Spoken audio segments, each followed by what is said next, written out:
Spinoza diz: os maiores males parecem provir de que toda felicidade ou infelicidade que nós experimentamos consiste numa coisa só, a saber, a qualidade do objeto ao qual nós aderimos pelo amor. Spinoza diz mais: nunca nascem brigas pelo que não se ama, nem haverá tristeza se perece, nem inveja se é possuído por outro, nem temor, nem ódio, e, para dizer tudo em uma palavra só, nenhuma comoção da alma. Coisas que acontecem no amor do que pode perecer, como tudo isso que acabamos de falar. Mas o amor de uma coisa eterna e infinita alimenta a alma de pura alegria, sem qualquer tristeza, o que se deve desejar bastante e procurar com todas as forças. Portanto, a terapia mental de Spinoza consiste em uma advertência sobre a natureza dos objetos aos quais nós aderimos pelo amor. O que é que de fato nós amamos? É da natureza do objeto do nosso desejo que depende a nossa felicidade ou da nossa infelicidade. Se nós aderimos pelo amor a uma coisa eterna e infinita, eu, um pouco mais para frente, vou dizer o que é que ele está pensando com coisa eterna e infinita, ele está dizendo que este amor, que nasce em virtude da natureza do seu objeto, ele alimenta a nossa alma de uma alegria extraordinariamente poderosa. O que significa dizer, portanto, que o objetivo da terapia mental de Spinoza consiste em estabelecer uma relação absolutamente essencial entre conhecimento e alegria. Uma das passagens mais interessantes para o fim que nos reúne aqui é justamente pensar a maneira como Spinoza considera a relação entre alma e corpo. Eu tinha dito a vocês que o Tratado da Reforma do Intelecto é uma terapia da mente. Ora, o que é mente? O que é alma em Spinoza? Ao contrário do que é, por exemplo, para Descartes, uma substância, portanto, algo encerrado sobre si mesmo, algo que é, digamos, idêntico a si próprio, uma res, um algo, uma coisa, um ente. Alma, para Spinoza, é um modo do atributo pensamento, e não uma substância pensante, mas um modo do atributo pensamento, que coexiste em nós, nos seres humanos, com um outro modo de um outro atributo, que é o atributo extensão. Portanto, ao contrário do que pensa Descartes, por exemplo, que pensa o homem como uma substância misteriosa, porque uma substância formada pela união de duas outras substâncias, o que seria, do ponto de vista lógico, uma contradição. E é justamente esta ideia, esse dualismo substancial de corpo e alma que vai marcar os destinos da nossa filosofia ocidental praticamente até hoje. Então, os grandes problemas ainda hoje da inteligência artificial, da neurociência, etc., consiste justamente na passagem do físico para o mental. Bom, para Spinoza esse problema não existe, porque alma e corpo não são duas substâncias, mas são dois atributos de uma única substância. E, enquanto dois atributos de uma única substância, são, portanto, integrados numa unidade sem mistério e sem artifício. E o objeto da alma humana não é para Spinoza outra coisa que o corpo. A alma humana é a ideia do corpo e das afecções do corpo. Ora, o corpo humano, isto que é um atributo, um modo do atributo extensão, que é o atributo de todos os outros corpos, o corpo humano, que é objeto da ideia que consiste a alma humana, é definido por Spinoza como um corpo formado por vários outros corpos, portanto, ele é um corpo complexo, um organismo capaz de sofrer afecções, isto é, capaz de ser afetado. E como existe esse paralelismo entre alma e corpo, Spinoza diz que o corpo é uma entidade que é capaz de ser afetado de múltiplos modos, afetado por outros corpos, afetado por ideias, afetados, portanto, por encontros entre ele próprio, esse corpo, e os outros corpos ou as outras ideias. Além disso, enquanto o nosso corpo possui uma capacidade infinita de sofrer afecções por parte dos outros corpos, a nossa alma possui uma capacidade igualmente ilimitada de fazer ideias, formar ideias das afecções do nosso corpo. Como o nosso corpo, portanto, se define como um poder de ser afetado, quanto maior é a sua capacidade de afecção, maior é a sua potência. Para Spinoza, portanto, a constituição do nosso conhecimento não somente não elimina o corpo e as afecções corporais, como a exige. E mais ainda, exige a mediação necessária do corpo para a formação do conhecimento e exige, justamente no mesmo espírito que Nietzsche postulava, que um corpo é tanto mais potente quanto mais ele é capaz de sofrer afecções. Isto é, quanto maior é o número de afetos que ele pode integrar. Tanto é assim que o célebre conhecimento de primeiro grau em Spinoza, ou conhecimento imaginário, que nos coloca na esfera de passividade, nada mais é do que o conjunto das imagens que são reconstituições mentais dos traços deixados pela impressão dos objetos sobre os nossos órgãos sensoriais.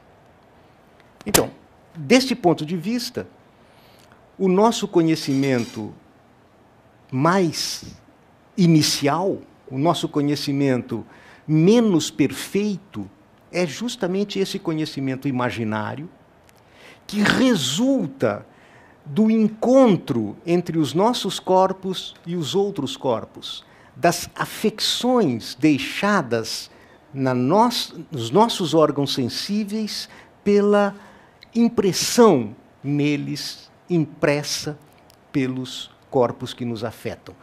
Significa dizer, portanto, que todo o conhecimento de primeiro gênero resulta da construção de imagens das afecções que os corpos deixam sobre os nossos órgãos sensoriais. Ora, se os nossos corpos são capazes de receber afecções, e se a nossa alma é a ideia do nosso corpo, então a nossa alma é capaz de formar ideias das afecções do nosso corpo. Estas ideias que são originárias da impressão dos outros corpos sobre os nossos órgãos sensíveis são justamente aquilo que Spinoza chama de imagens ou de imaginário. Alguns desses encontros entre o nosso corpo e os outros corpos, ou entre as nossas ideias, algumas das nossas ideias e outras ideias, e esse é um ponto que eu considero fundamental, são bons encontros. Isso eu gostaria de deixar bem claro aqui. alguns encontros são encontros bons, isto é, são encontros que convêm. O que são encontros bons ou encontros que convêm? Encontros bons ou encontros que convêm são encontros que aumentam a capacidade ou a potência do nosso próprio corpo. E aqui nós temos que introduzir um elemento que Spinoza vai chamar de conatus, que está essencialmente ligado ao desejo, como eu pretendo mostrar para vocês aqui.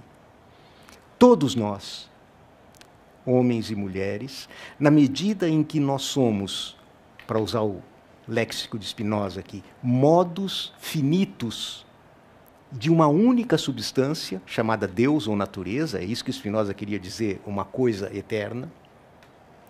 Na medida em que nós somos apenas modos finitos, isto é, entidades particulares, compostas pela integração destes dois atributos que são pensamento e extensão, o que define a nossa essência ou a nossa natureza é precisamente a nossa potência. E a nossa potência chama-se conatus. E conatus significa a força ou o impulso que nos leva a existir, a perseverar na existência e a crescer. Conatus é, portanto, algo essencialmente ligado ao desejo, na medida em que desejo não é outra coisa senão esse ímpeto que nos leva a preservar a nossa existência e a buscar o nosso crescimento. Isto é, a ser e a ser mais. Muito bem. Bons encontros são aqueles encontros que, ao invés de entravar o nosso desejo, a nossa potência, a nossa capacidade de existir e de ser mais, ao invés de representar um obstáculo a isto, representa, ao contrário, um fortalecimento disso. Representa, ao contrário, um incremento disso. Bons encontros são aqueles encontros que aumentam a nossa potência. Maus encontros são aqueles encontros que diminuem a nossa potência. Bons encontros são, portanto, encontros convenientes, maus encontros são encontros não convenientes. Ora, todo aumento da nossa potência de existir é uma experiência que se traduz mentalmente por um certo tipo de afeto. E esse afeto chama-se alegria. Portanto, todo encontro que nos fortalece, que, portanto, nos aumenta a nossa potência, é um encontro que nos produz alegria. E todo encontro com coisas que diminuem, que representam um obstáculo para a nossa existência, são traduzidos em termos de ideias ou de afetos por um afeto de tristeza. Portanto, nós podemos estabelecer aqui uma relação muito precisa entre afetos alegres e bons encontros, afetos tristes e maus encontros.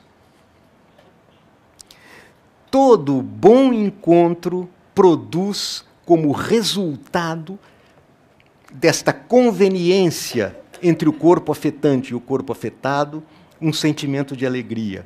E um sentimento de alegria é um sentimento que aumenta a nossa potência de existir. Todo mau encontro, isso é, todo encontro que diminui a nossa potência, que diminui a nossa capacidade de existência, produz tristeza e, portanto, é alguma coisa que, para o corpo afetado, é negativo. Maus encontros são os encontros que produzem afecções tristes. Bons encontros são os encontros que produzem afecções alegres. Mas se nós permanecermos nesse plano do conhecimento, isto é, daquele que resulta da afecção dos corpos sobre o nosso próprio corpo, nós permaneceremos numa posição meramente passiva. Quer dizer, as ideias que nós fazemos desses encontros e os afetos que são produzidos por essas ideias, elas estão na dependência do efeito causado pelo corpo exterior sobre o meu corpo. Isto chama-se passividade. Como, na verdade, os encontros são sempre fortuitos na sua ordem, à medida em que nós somos seres finitos que convivem com a infinitude de outros seres finitos, e que nós não temos uma potência capaz de controlar por antecipação toda a série dos nossos encontros, estas nossas afecções alegres ou afecções tristes são chamadas por Spinoza de paixões passivas, porque elas dependem do caráter aleatório dos encontros que nós temos. Nós temos a impressão de corpos que aumentam a nossa capacidade de ser e de existir, o que nos alegra, ou nós temos encontros que nos destroem, como um veneno, por exemplo, e nós temos paixões tristes, mas enquanto nós permanecemos apenas enquanto receptores dessas impressões, nós estamos, por assim dizer, atados passivamente ao efeito despertado em nós pelo encontro aleatório com os outros corpos. O que significa dizer que nós conhecemos, por esse tipo de conhecimento imaginário, apenas o efeito dos outros corpos sobre o nosso corpo. É um conhecimento relativo e limitado. Ele diz respeito, portanto, à natureza do nosso corpo, o modo como nós nos sentimos afetados, mas ele não engloba a natureza do corpo que afeta e muito menos ainda a causa dessa afecção.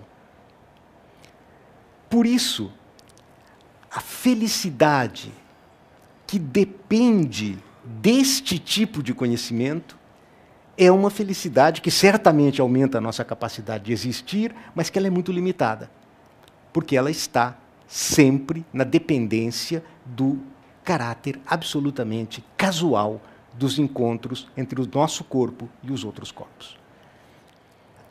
Aqui vem o problema fundamental. Desejo não é outra coisa para Spinoza do que conatos, isto é, potência de existir.